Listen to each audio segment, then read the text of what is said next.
Thanks, Matt. So what was your week like? Well, just 3 days after the blackout of 2003, Jimmy Spencer tried to put the lights out on the 97.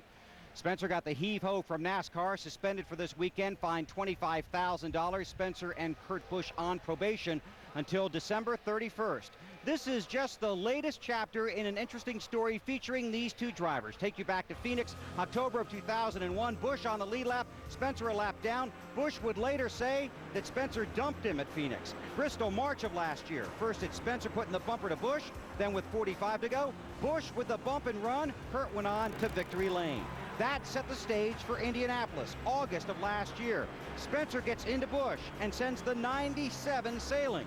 Kurt's reply had something to do with there being a full moon later that night. Then last Sunday at Michigan, more bumping and banging, and that contributed to a post-race punch.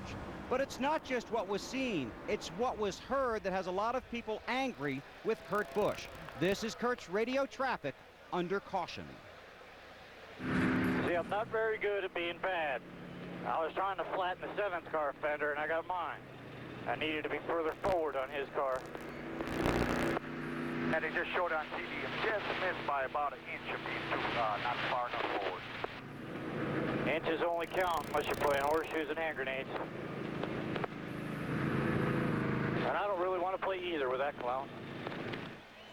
Now, our request for an interview and explanation from NASCAR President Mike Helton was declined. A team spokesperson said Jimmy Spencer would not comment on the situation until after the police investigation is concluded. But earlier this afternoon, I talked to Spencer's car owner, Jim Smith. I've said it to everybody, 2 wrongs don't make a right, and I think Kurt Busch was, somebody tried to wreck me at 190 miles an hour. I wouldn't take it very kindly either, and I certainly wouldn't have parked my car behind that guy's hauler either. But, you know, NASCAR did what they have to do, and I certainly support NASCAR on their situation. I think they should have done equally the same to Kurt Busch, because I think Kurt is, you know, I mean, it takes 2 people to create a situation. And as we've all found out after the issue, that there was a lot of intentional bumping and stuff going on the racetrack, and I don't condone that. We've all woke up the next day and said, why'd I do what I did yesterday? And there's nobody any more remorseful or sorry than Jimmy Spencer is today. And I'm going to tell you, when we were here for the appeal, he says, you know, I thought he was going to cry. He says he loves this sport so much, and he knows what he did was absolutely uncalled for. But, you know, if you don't have emotions in this sport, you don't belong in it. And, you know, it just, Kurt Busch pushed him over the edge. Kurt Busch is here tonight. He starts 5th. He's with Marty Snyder. Kurt, we've seen the video, we've heard the audio. What were your intentions when you made contact with Jimmy Spencer at Michigan? I mean, what happened last week was an assault after the race, and what had happened leading up to that in the past was I've got 2 wrecked race cars out of it, and I don't respect Jimmy Spencer. And therefore, what happened over the audio during the race and then after the race was because of the fact I don't respect him. I never expected him to cross over that line. And so with having 2 wrecked race cars, that's why I don't respect him. And then having everybody else in the field, you know, I respect everybody out there. That's something I wouldn't do to anybody else except him. And so the things that had happened afterwards, obviously he was agitated. He came up to my window, and I'm not going to back down to him. I never thought he'd cross that line. So that's what happened. You know, what we've got to do now is move forward. And I chose to accept my probation and to help this thing move forward and put this behind us. And then what can happen in the future from this is I'm still going to be the aggressive driver on the track that wants to go to the front, but I don't want to wrinkle anybody's fenders doing it. I'm a guy that's a clean racer, and I know how to do it. What did happen in the garage area after the race? I think I stated what happened there. He came up, hit me in the rear, and then he came up to my window and punched me. Are the penalties enough to make this whole feud over with, do you think?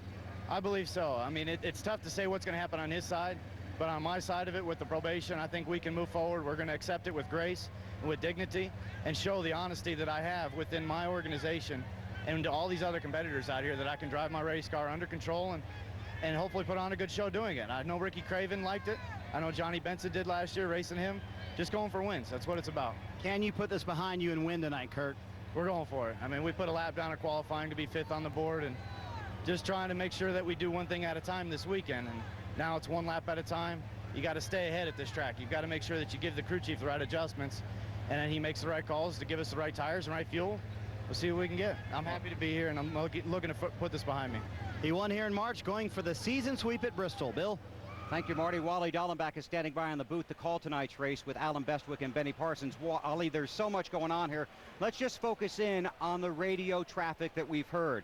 Can you hold someone accountable for what's said on a team radio during a race? No, Bill, you can't hold the drivers accountable what they said on the radio. Nobody be there to drive next weekend at Darlington.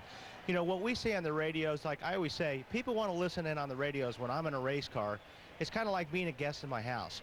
You can listen, but if you don't like what I say, you need to leave the house. We say things that sometimes we don't mean, sometimes we regret afterwards, but still, when we're in a race car, drivers are different animals. And I'll tell you what, you come to a place like Bristol, you get guys that are, and they're going to say things that they normally wouldn't say when the helmets aren't on. So you think we might learn a few new words tonight? I think we'll learn plenty. Okay, Wally, enjoy the race. Now, one final note, the onboard camera in Kurt Busch's car captured parts of the audio, not the video, of the verbal exchange between Busch and Spencer. But due to the mature content of what was said, it is not suitable for all audiences. NASCAR is the rights holder of that video. This afternoon, they released that video to members of the media covering the race at this track. Here's a look at the NASCAR Top 10.